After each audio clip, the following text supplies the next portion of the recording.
They say your body is your temple, but what if your temple starts to betray you, turning into a prison of flesh you can no longer control?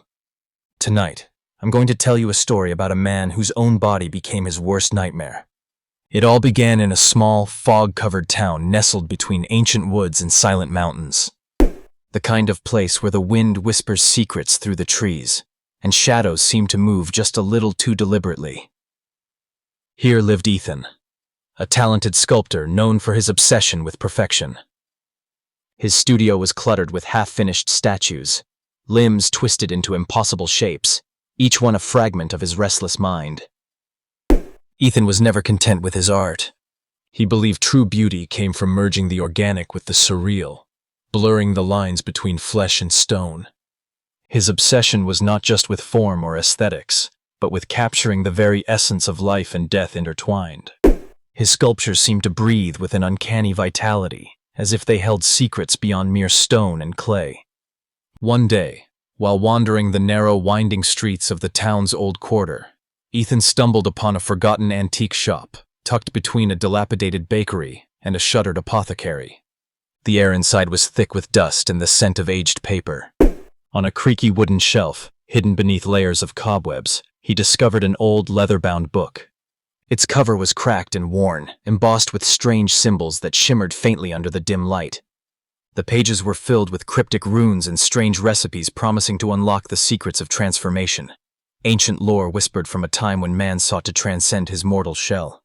Driven by curiosity and a desperate hunger to create his masterpiece, something beyond mere stone or flesh, Ethan decided to try one of the rituals. The instructions were vague yet alluring. Mix rare herbs with your own blood. Apply the concoction to your skin, and recite an incantation drawn from the book's arcane language. The words felt foreign, yet compelling as they slipped from his tongue. As the mixture seeped into his pores, Ethan felt a burning sensation spreading beneath his flesh. It was not pain in the usual sense, but something deeper, as if his very cells were waking, shifting, awakening to a new reality. At first, the changes were subtle. His skin rippled unnaturally, as if tiny creatures moved beneath the surface, crawling just out of sight. His fingers lengthened, nails thickening into claws, sharp and unyielding. Then the real horror began. Patches of his flesh hardened into stone, cracked and reformed like living marble. Veins turned into jagged fissures running with molten-like light, glowing faintly in the shadows of his studio. The transformation was both grotesque and mesmerizing. Ethan watched in both fascination and terror as parts of his body transformed against his will. His muscles contorted, bones shifting painfully, creating new joints and appendages. From his back sprouted grotesque, marble-like wings, fragile, yet impossibly heavy. They stretched wide, casting eerie shadows on the cluttered walls. His reflection in the mirror was no longer human. It was a monstrous fusion of flesh and sculpture, a haunting visage of both beauty and despair.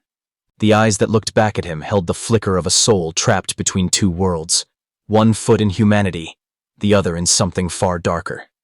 Desperate to stop the transformation, Ethan sought help from the town's recluse, an old woman rumored to be a witch. Her cottage stood on the edge of the ancient woods, surrounded by twisted trees and tangled vines. The townsfolk spoke of her in hushed tones, wary of her power, but knowing that she held knowledge of the old ways. When Ethan arrived, trembling and broken, the old woman regarded him with eyes sharp as obsidian.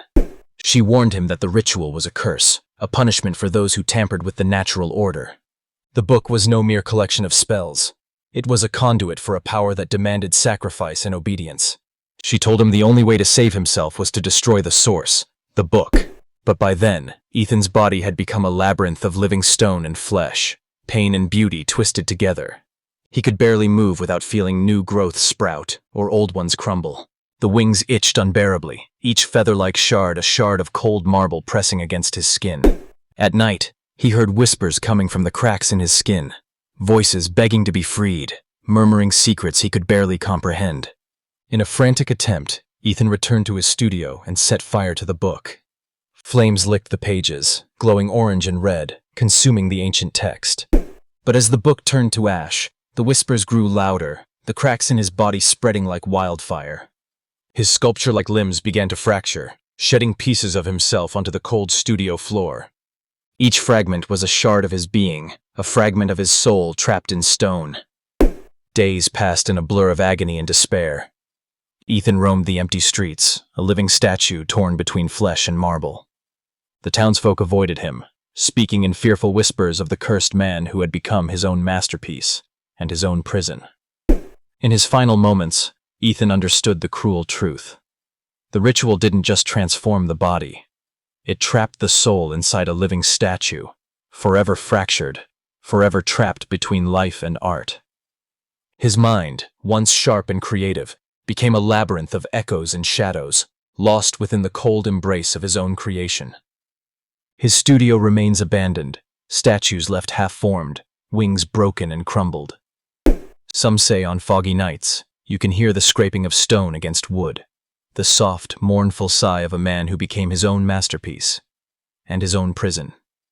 So next time you look in the mirror, remember, your body is more than flesh and bone.